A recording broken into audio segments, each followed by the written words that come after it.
Hey, future fans! Like most Americans, I was not able to make it over to London the past few years to see the show. But now that it's being performed in the States, I am flying to New York City, destination Broadway, to see the opening night performance of a very special stage show. Take a trip with me, Future Boy, to New York City, and I'll give you my first impressions and review of Back to the Future the Musical. I'm a fan of musicals, but I gotta say, I'm a little bit skeptical. I mean, this is one of the best movies ever made. I mean, obviously it's my favorite, so how is a musical adaptation going to add anything or do any justice to such a perfect movie? Well, I have faith. I mean, both Robert Zemeckis and Bob Gale have been involved since the very beginning, and even original trilogy composer and legend Alan Silvestri is on board, co-writing songs with Glenn Ballard. So I have my Nikes on, and I am on my way to the Winter Garden Theater to see. I showed up a few hours early at 5 p.m. right when the doors to the official store opened. And to everyone's surprise, Bob Gale himself was there to do a ribbon cutting. We get a store! Yeah! I even bumped into Alan Silvestri and got him to sign my Back to the Future skateboard deck. There were lots of fans there and a bunch of really cool merchandise, but I think I'm going to do an entirely different video just on the store, so subscribe to my channel and check back for that soon. We got dressed up in the appropriate Marty and Jennifer clothes and headed back to the theater, with plenty of time before curtain. But it was a madhouse outside the Winter Garden. The line to get in the theater literally wrapped so far around the block, the end almost met up with the beginning. It was nuts. We were all worried that we wouldn't get seated before the show started, but they assured us. And the performance started late, but everyone was inside and amped up.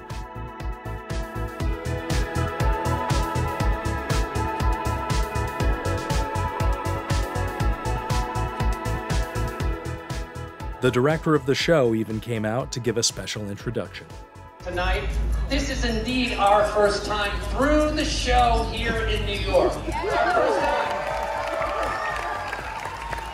So there may be a moment where we have to adjust the space-time continuum, but don't worry, we'll get it together. Anyway, most importantly, you're here, have a blast, and enjoy Back to the Future the Musical.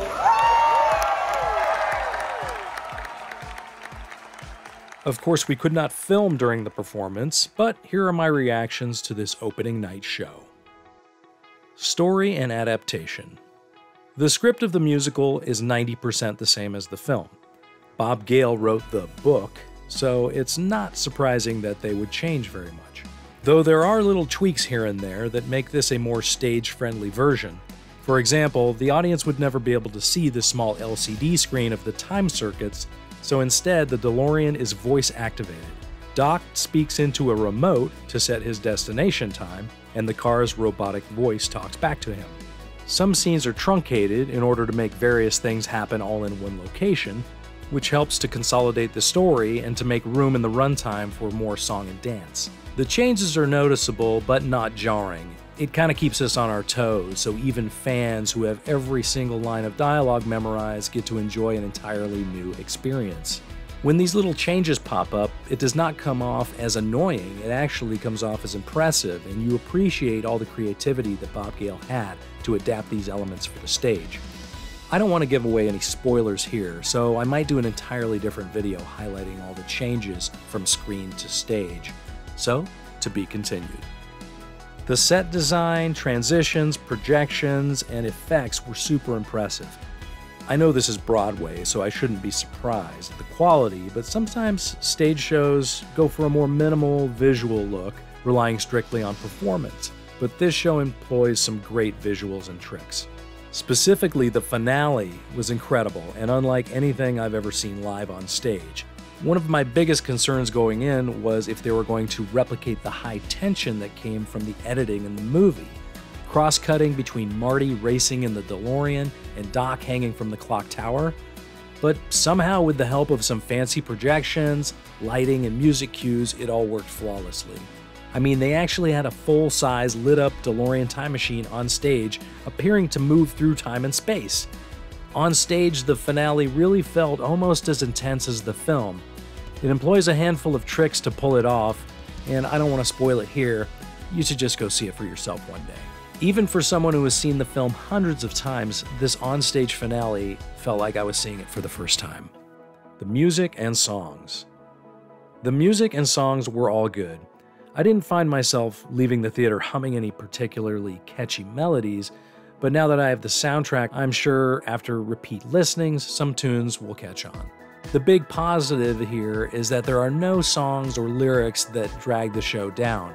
I've seen some musicals in the past that have very cringe-worthy moments, and luckily this did not have one. Anyone who caught the San Diego preview of the Huey Lewis and the News musical, The Heart of Rock and Roll, knows that even with 2 hours filled with great music, the wrong song performed in the wrong context can totally destroy the show. Luckily, that was not the case here. Alan Silvestri and Glenn Ballard delivered a variety of standard show tunes, ballads, and bombastic Broadway dance numbers. They even integrate some of the cues and themes from the original score into the songs, so they are subconsciously reminiscent of the film.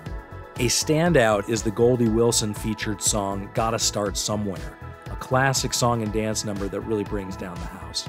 My personal favorite sequence was the father-son bonding duet, Put Your Mind to It. This is exactly what an adaptation like this is designed for. These characters get to expand on their relationship in a way they couldn't do in the context of the film. We get to see Marty inspiring George to be the man that he will become in the future. They get to spend quality time together, and I gotta say, I started feeling a bit sentimental during it. And of course, mixed in among all the rest of the original songs are songs we know like Earth Angel, Johnny Be Good, and the 2 classic Huey Lewis and the News songs, The Power of Love and Back in Time, all of which fit in perfectly with the rest of the newcomers. Performers. Everyone in the cast has something to offer this production, but I have to say the standout is Hugh Coles as George McFly.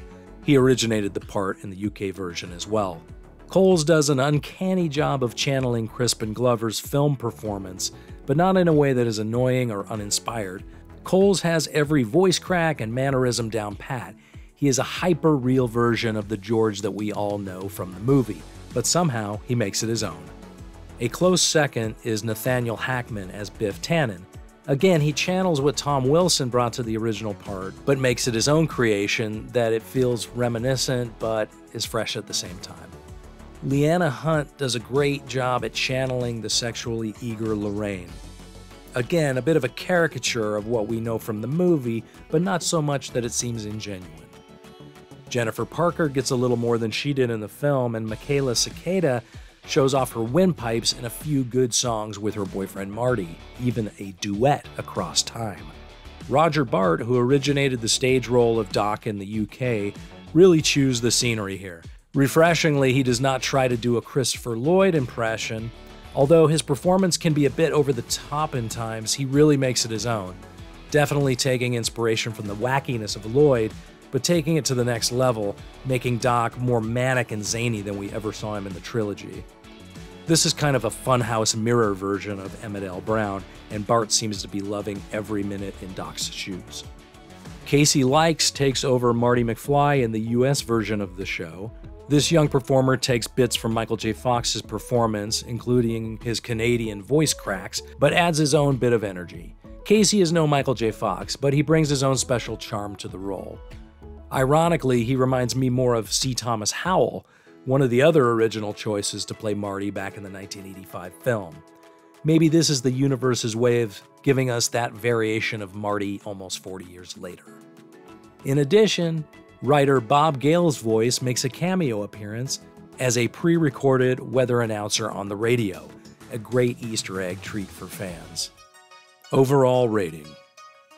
Overall, I think they did a really great job with this musical.